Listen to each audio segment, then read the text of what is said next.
Buenas tardes, Dios les bendiga. Un gusto saludarle. Estamos aquí en esta tarde con el anhelo de compartirles una palabra del Señor muy importante.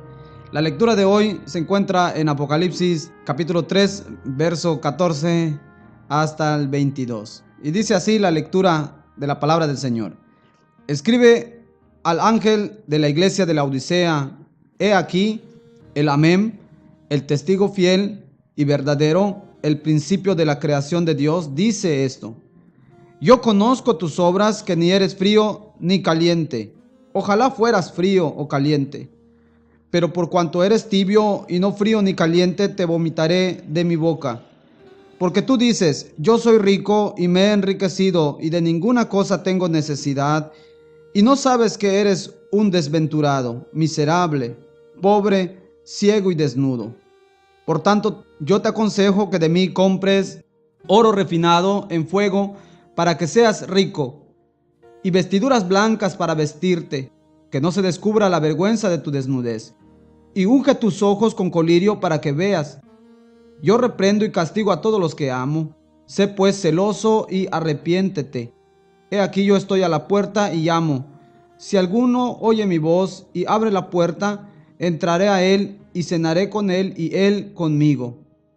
El que venciere, le daré que se siente conmigo en mi trono, así como yo he vencido y me he sentado con mi Padre en su trono. El que tiene oído, oiga lo que el Espíritu dice a las iglesias. Es importante entender este tema. Este consejo va dedicado en específico a una iglesia de Asia Menor, a la iglesia de la Odisea. Vamos a leer un poco de la referencia acerca de este lugar. La Odisea era una ciudad de la parte occidental de Asia Menor. Este lugar, que hoy está en ruinas, está cerca a unos 150 kilómetros al este de Éfeso. Antes se le conocía por los nombres de Diospolis y Roas. Debió ser reconstruida en el siglo III por el gobernante Antíoco II, quien le puso el nombre de su esposa, Laódice. Estaba situada en el fértil valle del río, en el cruce más importante de las rutas comerciales. Estaba comunicada por medio de caminos que daban con las ciudades de Éfeso, Pergamino y Filadelfia. La Odisea era una ciudad próspera. Lo importante de entender este mensaje y cómo el Señor dirige a través de su siervo Juan el mensaje a esta iglesia como un consejo que hoy debe de resonar en nuestro corazón, es una parte importante. Una pregunta que suena en el corazón el día de hoy, en nuestros corazones debería de hacer eco también. La carga a la Odisea termina con una interrogante implícita. ¿Hay en esta congregación al menos una sola persona, un solo individuo con deseos de oír, que esté dispuesto a oír el consejo? Aquí el Señor Jesucristo se presenta a esta iglesia como el testigo fiel. El Señor Jesucristo se le presenta como el Amén. Se le presenta con una contundente respuesta, porque el Amén significa que es verdad, significa así es, así sea. Está confirmando algo, le está dando a entender acerca de una firmeza en la voluntad de su corazón. Porque la Odisea era una ciudad rica, era una ciudad fértil. Algunos historiadores dicen que la Odisea sufrió un terremoto terrible en su tiempo, donde incluso el emperador romano, uno de los emperadores más temibles, Nerón, quiso ayudarlo, y la Odisea, como era tan rica en su orgullo y en su prepotencia, dijo no necesitar ayuda de nadie y se levantó por sí sola. Aparentemente tenía la fuerza económica. La palabra del Señor la describe como una ciudad que se siente segura en sí misma. Aquí el Señor se presenta de una manera importante, como el Amén, se presenta como el testigo fiel y verdadero, como el principio de toda creación. Si aclaramos muchos de estos puntos, sería muy importante poder tomar muchos temas de esto. Este consejo tiene mucho mensaje y tiene mucho jugo para exprimirle espiritualmente hablando, para asentar en nuestro corazón. Pero aquí hay algo importante, algo tan precioso de entender. Esta iglesia, la Odisea, era una iglesia que se creía segura en sí misma. Era una iglesia que se sentía rica, era una iglesia que sentía tenerlo todo. Me llama la atención una de las frases que un comentarista menciona acerca de esta iglesia Laodicea. Dice este hombre que Laodicea bien pudiera llamársele la iglesia ecuménica apóstata de estos tiempos. Había ganado gran popularidad. Podría tratarse de este mensaje también actualmente, de este tipo de iglesias que se sienten enriquecidas con todo lo necesario, iglesias que se han enfocado a la prosperidad. Las características que hoy vemos de la Odisea puede ser una de las características de las iglesias modernas de hoy en día. Es importante examinarlo con detalle y entender que ellos habían sentido que lo tenían todo, sentían que tenían todo lo necesario para moverse y para hacer las cosas que tenían que hacer, pero la condenación aquí Cristo se las hace. Les enfoca algo importante, porque la iglesia que habitaba en ese lugar también había permitido tener el orgullo y la arrogancia en su corazón. Había permitido que la riqueza del lugar, había permitido que el poder económico de ese lugar llegue a sus corazones para sentir que aunque lo tenían todo, económicamente hablando, todo lo necesario, todas las comodidades, todas las cuestiones personales. Josefo, un gran historiador, dice que habían judíos de mucho poder y que en una ocasión, cuando el emperador romano le capturó toda la riqueza que estaban mandando para el templo, pudo agarrar en sí y retenerles muchísimo oro que estaban transportando para Jerusalén. Quiere decir que en el lugar donde residían los fieles de la Odisea era un lugar de mucha fuerza económica. Pero esto es algo muy importante de entender en nuestro corazón también hoy en día. Puede ser que nosotros también nos sintamos seguros en sí mismo, porque cuando el Señor se le presenta como el amén, como el así es, el que marca seguridad, el que dice así sea, llama mucho la atención en el verso 15, cuando le dice: yo conozco tus obras, que no eres frío ni caliente. Ojalá fueras frío o caliente, ojalá tuvieras una decisión firme. Y esto es muy importante entenderlo, porque cuando Él se presenta como el amén, Él lo que quiere en esta iglesia es que la iglesia tenga una decisión, una determinación, que los cristianos que somos la iglesia, que nuestros corazones estén firmes en nuestras decisiones de servirlo, que podamos entender acerca de las decisiones que tenemos que tomar, que hay que tener la seguridad cuando se trata de nuestra fe. Por eso el Señor en el verso 15 le dice: yo conozco tus obras, sí sé quién eres, yo sé que no eres frío ni caliente, no tienes una decisión fija, dándole a entender a sí mismo que Él era el amén. Él tenía una determinación, Él podía decir con certeza sí a lo que tenía que hacer con ellos. Entonces le da un mensaje muy importante en el verso 16, le dice: pero por cuanto eres tibio y no frío ni caliente, te vomitaré de mi boca. Esto es importante entenderlo y retenerlo en nuestro corazón y tener mucho cuidado y tener el temor del Señor, porque nosotros tenemos que tener decisiones firmes. Ahora después en el verso 17 le dice: porque tú dices yo soy rico y me he enriquecido y de ninguna cosa tengo necesidad.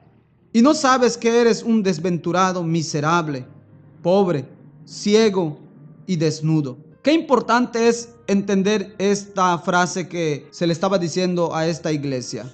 Es importante entender que el Señor quiere que nosotros como su iglesia no vivamos a ciegas, no vivamos en conformismo.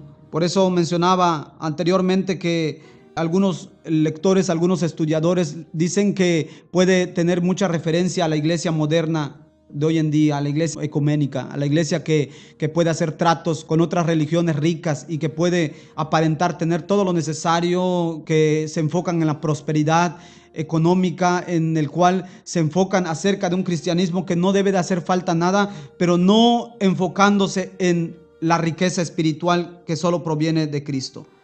Aquí el Señor le dice a través de su enviado: tú dices que eres rico, tú piensas que eres rico y crees que no tienes necesidad de nada, pero no te has dado cuenta que tú eres un pobre desventurado. Qué importante es entender esta frase, un pobre desventurado. Cuando uno va a la palabra enriquecida de esta palabra, la descripción habla de una persona que lleva gran dolor, gran sufrimiento. Eso quiere decir que muchas veces hay personas, hay cristianos que pueden sentirse seguros de sí mismos, pueden sentir que tienen una fe fuerte, pero que en realidad por dentro llevan dolor en sí mismo. La desventura también puede atribuirse a un sufrimiento. Es muy importante saber que la desventura también puede ser una suerte adversa. O sea, que puede mostrar uno una seguridad, una alegría, pero que por dentro realmente no tiene nada. Por eso la exhortación al corazón de esta iglesia y a nuestro corazón es esta: tú piensas que no tienes necesidad de mí, tú crees que lo sabes todo, tú crees que has llegado a un límite, has llegado a un extremo espiritual donde nada te hace falta, pero en realidad te hace falta todo. La desventura se habla de llevar un dolor interno, una apariencia de alegría, pero por dentro un dolor interno. Ahora dice otra palabra, también le dice: eres un miserable. Esta frase es muy fuerte y la descripción de esta frase es acerca de pobreza extrema.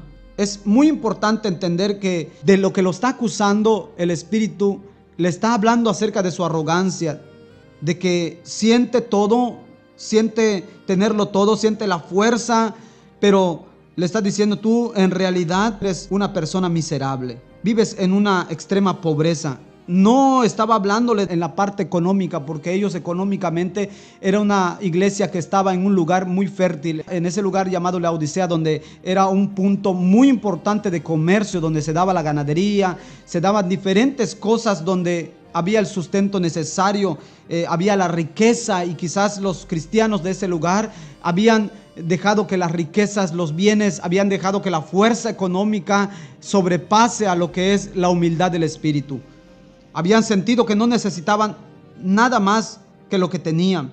Pensaban quizás que por ser bendecidos estaban bien con el Señor, pero el Señor estaba viendo en el corazón de ellos que realmente les hacía falta todo. Después les dice otra frase muy triste: ustedes son ciegos. Entonces, cuando aquí les habla acerca de esto, está enfocándose a todo, particularmente de lo que ya hablamos. Veo, yo no me doy cuenta de mi condición. La ceguera es muy triste, pero si la enfocamos en el término espiritual es aún mucho más triste, porque podemos llegar a pensar no ver nuestra propia condición, no fijarnos de nuestras propias carencias, no mirar en nosotros nuestras propias debilidades, sentir que somos fuertes cuando en realidad somos débiles. Por eso la palabra del Señor dice que tenemos que abrir los ojos del entendimiento. Hay otra frase muy triste con el cual vamos a estar resumiendo esta reflexión, cuando le dicen: tú eres un pobre desnudo, estás desnudo, tu vergüenza se exhibe aunque tú no te das cuenta, porque espiritualmente estás ciego. Los demás sí se dan cuenta de tus carencias. Entonces, este consejo es muy importante tomarlo. Amados amigos, amados oyentes, necesitamos realmente acercarnos al Señor y no permitir que las cuestiones de la vida, la superación, no permitir que las riquezas, que todo lo que hemos obtenido nos hagan perder la mirada de nuestras verdaderas necesidades. No permitir que eso nos haga ciegos ante nuestra propia condición espiritual. El Señor está invitando a la iglesia de hoy en día, a nuestros corazones, para algo importante. Verso 18 dice: por tanto, yo te aconsejo que de mí compres oro refinado en fuego, para que seas rico de verdad, y vestiduras blancas para vestirte, y que no se descubra la vergüenza de tu desnudez. Y otra cosa muy importante: unge tus ojos con colirio para que veas. Es muy importante esta palabra. Yo les invito, amados amigos oyentes, que reflexionemos sobre esta invitación de nuestro Señor, abrir nuestro corazón. Quizás podemos llegar a un punto extremo en esta carencia espiritual. Puede suceder que, siendo cristianos, aquí se está enfocando no a personas que no conocen a Dios, sino a personas que realmente lo conocen, pero que viven ciegos de su propia condición, no mirando que han llegado a un punto en el cual han perdido la mirada en el Señor. Por eso habla de la ceguera, que no han visto al que puede proveer todas y cada una de estas cosas. Cuando le dice para que compres colirio, yo te voy a dar colirio para que unjas tus ojos y para que puedas ver, está invitándonos el Señor a tener de su Espíritu Santo, a ese manantial de agua viva que fluye, que puede lavar nuestro interior y que puede limpiar nuestra vista interna para poder mirar realmente nuestra verdadera condición. A veces nosotros nos fijamos más en las demás personas, pero no vemos nuestra condición. y eso habla de una ceguera. El Señor Jesús también confrontaba a los hombres en su tiempo, a los fariseos, les decía: ustedes son ciegos. Y ellos decían: ¿cómo te atreves a decir eso? El Señor les decía: si ustedes realmente no fueran ciegos, no tendrían pecado. Si ustedes fueran ciegos, no tendrían pecado, pero como ahora dicen veo, eso hace que ustedes realmente tengan mucha responsabilidad. Entonces, quiero cerrar este consejo con una palabra muy importante, muy preciosa, en el verso 20 de este capítulo 3 de Apocalipsis, donde dice: yo estoy a la puerta y llamo. Si alguno oye mi voz y abre la puerta, entraré a él y cenaré con él y él conmigo. Que es una de las cosas que empezamos viendo al principio. ¿Quién será capaz de escuchar esta invitación? ¿Habrá algún creyente, algún corazón que sea lo suficientemente humilde para poder reflexionar y poder escuchar la voz del Señor, esa voz que habla al corazón internamente? Usted y yo tenemos que entrar en una reflexión, analizar muy bien nuestras vidas, analizar nuestros corazones. Podemos pensar que por ser bendecidos no tenemos necesidad de nada, o porque somos bendecidos Dios está con nosotros. No siempre las cosas son así. Puede ser que estemos viviendo como esta iglesia de la Odisea, en un lugar de prosperidad económica, que todo nos está yendo bien, pero que tenemos perdido la mirada y nuestros ojos se han cegado hacia la verdadera necesidad en nuestra alma, que es el buscar la riqueza de gloria, la riqueza de su Espíritu Santo, su presencia, llenarnos de Él. Cierro con este tema tan precioso. ¿Quién estará dispuesto a abrir su corazón? El Señor invita nuestras vidas, el Señor nos habla y nos hace esta invitación para todos. Dios les bendiga, les ama su amigo y hermano el pastor Enoch Huitzil.